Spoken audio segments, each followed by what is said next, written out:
శ్రీశ్రీ ఒక మాట పదండి ముందు పదండి ముందుకు పోదాం పోదాం పై పైకి మరో ప్రపంచం మరో ప్రపంచాన్ని మొత్తం సమాజాన్నే మార్చాలనే ఒక ఆలోచనతో ఉన్నవాళ్ళు కదా. అన్నిటికన్నా పిటి ఏంటంటే బుచ్చన్న గారు, రష్యాలో రాజ్యం వచ్చింది స్టాలిన్ నాయకత్వంలో. ఆ జెండా తీసుకొని ఆంధ్రప్రదేశ్లో వచ్చారు. ఆ జెండా భారతదేశానికి వచ్చింది. డాంగే నాయకత్వంలోనో ఎవరిది నాయకత్వంలో వచ్చింది. ఎంఎన్ రాయ్ ఎవరో వచ్చారు. మొత్తానికి తెలుగు రాష్ట్రాల్లో ఉన్నటువంటి కమ్మ బ్రాహ్మణ శక్తులు కూడా పోయి ఆ జెండా తీసుకొని వచ్చారు. వీళ్ళు ఆ జెండా తీసుకొని రష్యాలాగా రాజ్యాన్ని స్థాపిస్తారా? రష్యా నుంచి స్టాలిన్ నాయకత్వంలో మార్క్సిస్ట్ ఫిలాసఫీలో లెనిన్ వర్క్ స్టైల్లో స్టాలిన్ నాయకత్వంలో రష్యాలో కార్మిక రాజ్యం ఏర్పడితే ఆ జెండాను తీసుకొని వచ్చిన వాళ్ళు ఆ జెండా స్ఫూర్తితో రాజ్యాన్ని నిర్మాణం చేస్తారా? ఆ కమ్యూనిస్టు పార్టీ పేదల కథలు రాసుకుంటూ వాటిని సినిమాలు తీయాలని మద్రాసు పోతారా? ఇంతకన్నా పిట్టి ప్రపంచంలో ఎక్కడన్నా ఉందా? కమ్యూనిస్టు పార్టీ జెండా తెచ్చుకున్న ప్రతి రాష్ట్రంలో రాజ్యం కోసం పోరాడిండి ఎవడైనా. కానీ తెలంగాణ ఉమ్మడి ఆంధ్రప్రదేశ్లో ఏం చేసిరో తెలుసా? కమ్యూనిస్టు పార్టీ స్ఫూర్తితో కమ్యూనిస్టు పార్టీలో పనిచేసి కమ్యూనిస్టు పార్టీ పేదల కథల్ని రాసి సినిమా ఫీల్డ్లో సెటిల్ అయినారు. రాజ్యం తేలే వీళ్ళు. రాఘవేంద్రరావు తండ్రి తాతినేని ప్రకాశరావు నుంచి మొదలు పెడితే గూడవల్లి రామబ్రహ్మం, ఆ తర్వాత రాజారావు, ఎవరైతే గరికపాటి రాజారావు, వీళ్ళందరూ కలిసి ఎల్వి ప్రసాదు, తిలకు, ఇంత మహానుభావులంతా కలిసి మద్రాసు పోయి మద్రాసులో ఏం చేసారు వీళ్ళు? రాజ్యాన్ని నిర్మించమని స్టాలిన్ జెండా తీసుకొని ఇక్కడికి వస్తే రాజ్యాన్ని నిర్మించకుండా సినిమా ఫీల్డ్లో కథలు రాసి పేదలు భూస్వాములు, పేదలు రైతులు అనే కథలు రాసుకుంటా పేద కుటుంబాల కథలు రాసి 90% పేదల కూలీనాలి పనిచేసే పైసలతో సినిమాలు నిర్మించారు. ఆ సినిమాలలో శ్రీశ్రీ, ఆరుద్ర, దేవులపల్లి కృష్ణశాస్త్రి అభ్యుదయవాదులుగా మనందరికీ కవులకు కనిపించారు. ఈ ముగ్గురు తమిళనాడులో జరిగినటువంటి బ్రాహ్మణ ఆధిపత్య భావజాలం మీద తమిళనాడులో 1950కి ముందు జరిగిన యుద్ధంలో ఈ ముగ్గురు పాల్గొన్నారా? ఒక కవిత రాసినరా వాళ్ళ కోసం? వాళ్ళ ప్రొటెస్ట్లో ఒకరోజు పాల్గొన్నారా? శ్రీశ్రీ కళ్ళ ముందే తమిళనాడులో అంత పెద్ద బ్రాహ్మణీయ భావజాలం మీద యుద్ధం జరుగుతుంటే శ్రీశ్రీ పాల్గొన్నాడా? ఆరుద్ర గారు పాల్గొన్నారా? దేవులపల్లి పాల్గొన్నారా? ఆ ముగ్గురు కలిసి తెలంగాణలో ఉన్న దాశరథి రంగాచార్యని పట్టుకపోయారు. దాశరథితోటి కూడా సినిమా. ఇక్కడ దాశరథి కమ్యూనిస్టు పార్టీ గురించి చెప్పినోడిని మనం కమ్యూనిస్టు పార్టీల గురించి తిరగొద్దా, వచ్చి అయ్యే మాటల్ని నువ్వు సినిమా పాటలు రాసుకొని ఒక బ్రాహ్మణుని తీసుకుపోయి తెలంగాణలో దాశరథి తీసుకుపోయి ఆంధ్రాలో నుంచి మెడ్రాస్ తీసుకుపోయి సినిమా పాటలు రాయించే పనిలో ఉన్నారు. అంటే కమ్మ బ్రాహ్మణులు ఇద్దరూ కలిసి కమ్యూనిస్టు పార్టీ రాజ్యాన్ని నిర్మాణం చేయకుండా సాయుధ పోరాటాలు గీత పోరాటాలు తెలంగాణ వాడికి రెచ్చగొట్టి సినిమా కథలు రాసుకుంటూ కూర్చున్నారు. అంటే నేను అనేది ఏంటంటే, ఎందుకు ఈ డెప్త్గా విషయాలు చెప్తున్నంటే, భారతదేశంలో అత్యధికంగా బీసీ ఎస్సీ ఎస్టీలు 93% ఉన్నది తెలంగాణలో.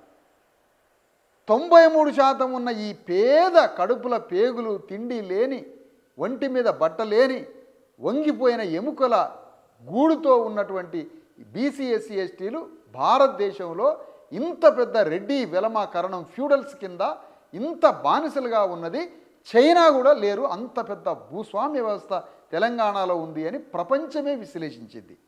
అలాంటి బానిసలకి ఇంత సాయుధ పోరాటంలో కమ్యూనిస్టు పార్టీలలో చేరి బలైపోయి మరణించేదాకానే తీసుకొచ్చారు. కానీ తమిళనాడులో 50కి ముందు బీసీ ఎస్సీ ఎస్టీ ఉద్యమం జరిగితే ఆ ఉద్యమ వాసన ఇక్కడ రానియలేదు. తెలంగాణలో పక్కనున్న మహారాష్ట్రలో అంబేద్కర్ ఉద్యమం 1950కి ముందు ఎప్పుడు 36లో నుంచి మొదలు పెడితే 24లో మహారాష్ట్రలో జరిగిన బీసీ ఎస్సీ ఎస్టీ విముక్తి ఉద్యమము నాందేడ్ దాటి షోలాపూర్ దాటి మన తెలంగాణలోకి రాలేదు.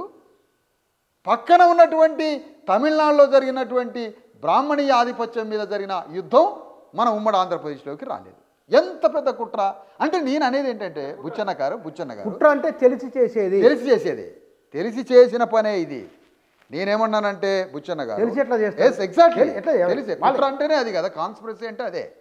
ఇక్కడ బీసీ ఎస్సీ ఎస్టీ ఉద్యమం తెలంగాణలో నేను అనేది నా పాయింట్ని క్యాచ్ చేయాలి. మీరు ఏనాడో బీసీ ఎస్సీ ఎస్టీలు తమ రిజర్వేషన్లని తమ రాజకీయ ప్రాతినిధ్యాన్ని గ్రామాలలో తమ యొక్క భూమిని, సంపదని, మానవ గౌరవాన్ని, రాజకీయ ప్రాతినిధ్యాన్ని, పార్లమెంటులో ప్రాతినిధ్యాన్ని, అసెంబ్లీలో ప్రాతినిధ్యాన్ని బీసీ ఎస్సీ ఎస్టీలు 50-70 ఏళ్ల క్రితమే ఆ చైతన్యంతో పెంచుకొని ఆస్తిలో, రాజకీయంలో వాటాని పంచుకోవలసిన తెలంగాణ బీసీ ఎస్సీ ఎస్టీలు తెలంగాణలో ఆ పని చేయకుండా, ఏమాత్రం ఆ పని చేయకుండా సాయుధ పోరాటంతో, భూస్వాముల మీద సాయుధ పోరాటమని, తెలంగాణ ఉద్యమం అని, కమ్యూనిస్టు పార్టీ ఉద్యమం అని, ఆంధ్రాతో కొట్లాడి తెలంగాణ రాష్ట్రం ఏర్పడాలని బీసీ ఎస్సీ ఎస్టీలు 4 ఉద్యమంలో పాల్గొన్నారు. కానీ బీసీ ఎస్సీ ఎస్టీల రాజకీయ చట్టసభల ప్రాతినిధ్యం కానీ, బీసీ రిజర్వేషన్లు కానీ, బీసీ జనాభాని పెంచుకునే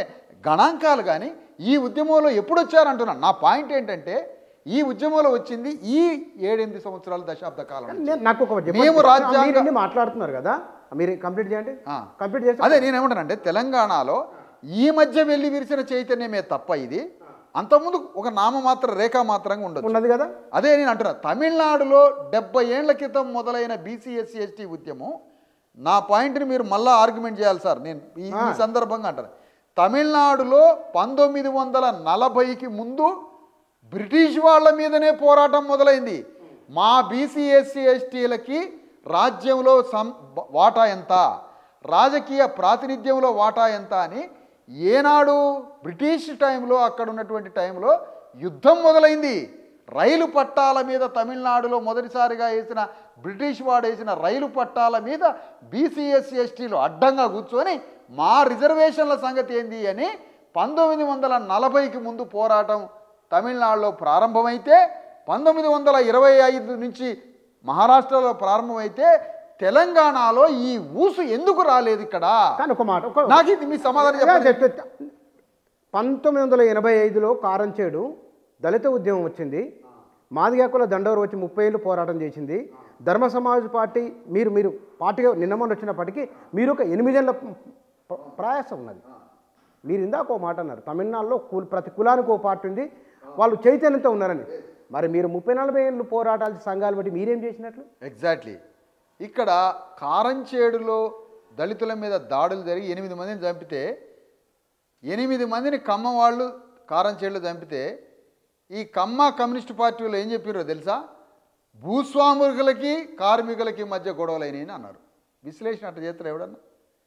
భూస్వాములట కార్మిక వర్గం మీద దాడి చేశారట, కమ్మవాళ్ళు మాదిగల మీద దాడి చేసి చంపిర్రు అన్నట్లే కమ్యూనిస్టులు. ఎందుకు? కమ్మవాళ్ళు మాదిగల మీద దాడి చేసిర్రన్న నిర్వచనం ఇస్తే రాష్ట్రం బగ్గునని కమ్మల మీదికి, అగ్రవర్ణాల మీదికి మాలా మాదిగలు యుద్ధం ప్రారంభిస్తారని దాన్ని అట్లా నిర్వహించారు. అంటే ఈ మాట ఎందుకు అంటున్నానంటే, ఇక్కడ ఈ సందర్భంగా మనం ఫిలసాఫికల్గా పోయిన విషయానికి వద్దాం.